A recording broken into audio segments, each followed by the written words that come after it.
हर हर महादेव। कर्म और भाग्य की गणना में न माँ बड़ी और न ही पुत्र। एक दिन एक नौजवान अकेला बैठा रो रहा था।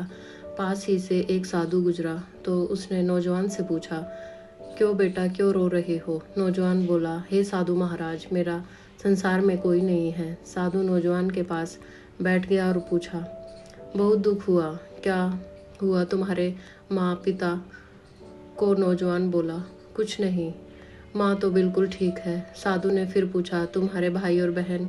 नौजवान ने फिर कहा, वो भी ठीक है।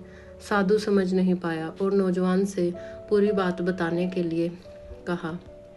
नौजवान बोला, मुझे इतने वर्ष लग गए हैं यह जानने के लिए कि मेरा कोई नहीं है और किसी को भी मुझसे लगाव नहीं है, न माता पिता को और न भाई बहन को। मैंने सबके लिए इतना कुछ किया, परंतु सब ने जाने क्यों मुझसे इतनी नफरत करते रहे। मैंने तो किसी का कुछ नुकसान भी नहीं किया, बुरा नहीं किया, कभी किसी से धन की लालसा नहीं रखी। साधु परेशान हो गया कि आखिरकार बात क्या है। उसके नौजवान से अपनी कहानी सुनाने के लिए कहा। नौजवान ने सुनाई अपनी कहानी। जब मैं छोटा था तो एक बार मैं बहुत बीमार हुआ। मुझे बताया गया कि मुझे एक डॉक्टर ने बचाया। पढ़ाई के लिए मेरे स्कूल इतने बदले कि मुझे खुद पता नहीं कि मैं किस स्कूल से पढ़ा हूँ।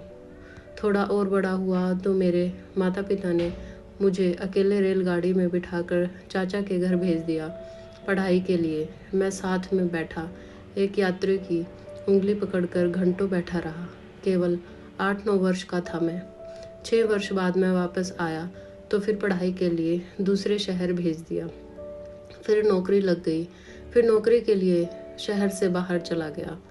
वर्षों अकेला रहा और जब भी माता पिता या भाई बहनों के पास मिलने आता, कोई सीधे मुंह बात नहीं करता और सभी अनादर करते।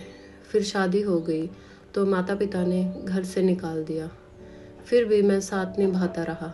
मैंने और मेरी पत्नी ने मिलकर परिवार को जोड़ने की बहुत कोशिश की, परंतु कोई भी हमसे रिश्ता रखना नहीं चाहता था।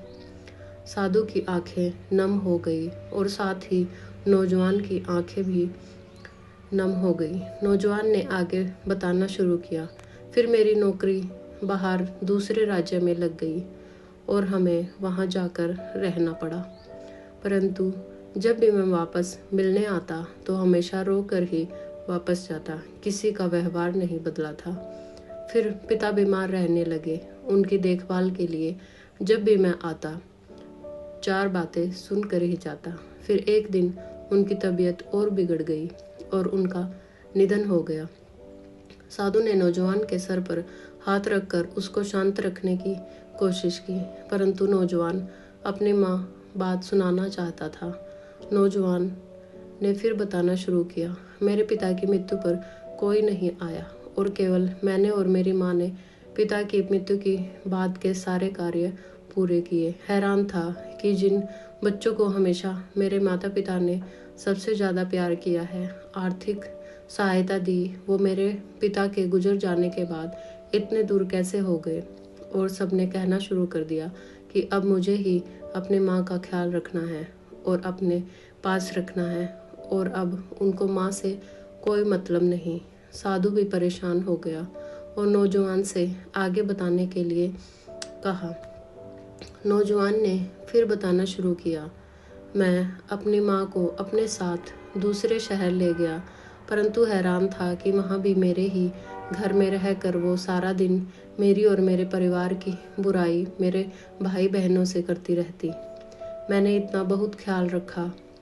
पहले तो खाना कहती, फिर हम खाते, परंतु महसूस हुआ कि उनका मुझसे या मेरे परिवार से कोई भी लगाव नहीं था। कुछ दिन रहकर उन्होंने वापस अपने शहर जाने की जिद की और मैं उनको वापस ले गया।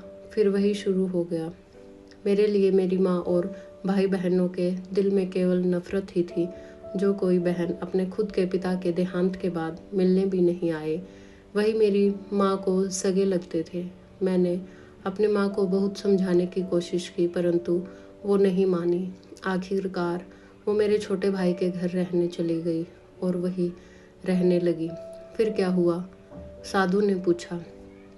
फिर एक दिन अचानक उन्होंने वापस आकर फिर मेरे साथ रहने का फैसला किया, परंतु अब मैं तैयार नहीं था। मेरा परिवार इन सब घटनाओं से बहुत परेशान हो चुका था और अब आगे सहन करने को तैयार नहीं था। जिस माता पिता ने, भाई बहनों ने इतने वर्ष तक मेरा सिर्फ शोषण किया हो, आज मेरी मदद मांग रहे थे, क्योंकि माँ को कोई भी रखना नहीं चाहता था। फिर भी मैं कुछ नहीं बोला और माँ मेरे साथ रहने लगी।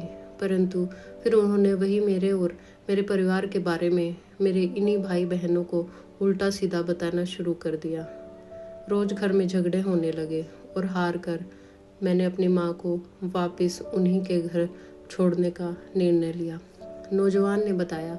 साधु ने सारी बात सुनी और पूछा, फिर तुम रो क्यों रहे हो?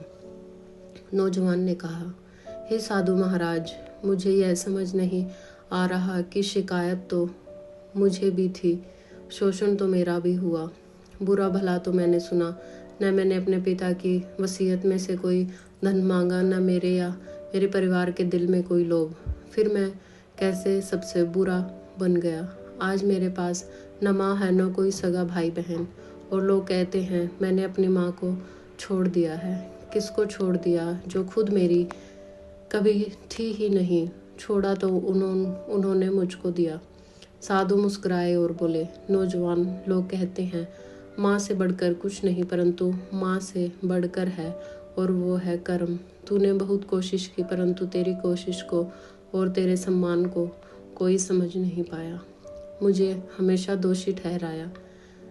यह कसूर और बदकिस्मती तेरी नहीं, उनकी है। पछतावा तुझे नहीं, उनको होना चाहिए, जिन्होंने अपने सबसे बड़े पुत्र और एक भाई को समझने में इतने विशाल भूल कर दी। कर्म के हिसाब से सब बराबर है, न माँ बड़ी है और न ही पुत्र, न ही पिता बड़ा है और न ही भाई बहन। कर्म सिर्फ कर्म देखता है। आज तेरा यूं अकेले बैठकर यह सोचना ही बताता है कि तेरी तरफ से तूने बहुत कोशिश की, परंतु उनके भाग्य में ही तुझसे सुख प्राप्त करना नहीं था, तो कहाँ से मिलता? इससे तू क्या करेगा? इसलिए पछताना छोड़ और अपने परिवार और अपने भविष्य को संवार। यह कहकर साधु वहाँ से चल दिए और साथ ही नौजवान। लगाव, सम्मान और भावनाएं एक तरफा नहीं होती। बिना लालच या लोभ से की गई सेवा धर्म के समान होती है और सही गलत का फैसला कर्म के आधार पर होता है। माँ तो माँ होती है, परंतु पुत्र भी पुत्र ही होता है, और कर्म और भाग्य की माने तो दोनों ही बराबर हैं। जय जय श्री राधे।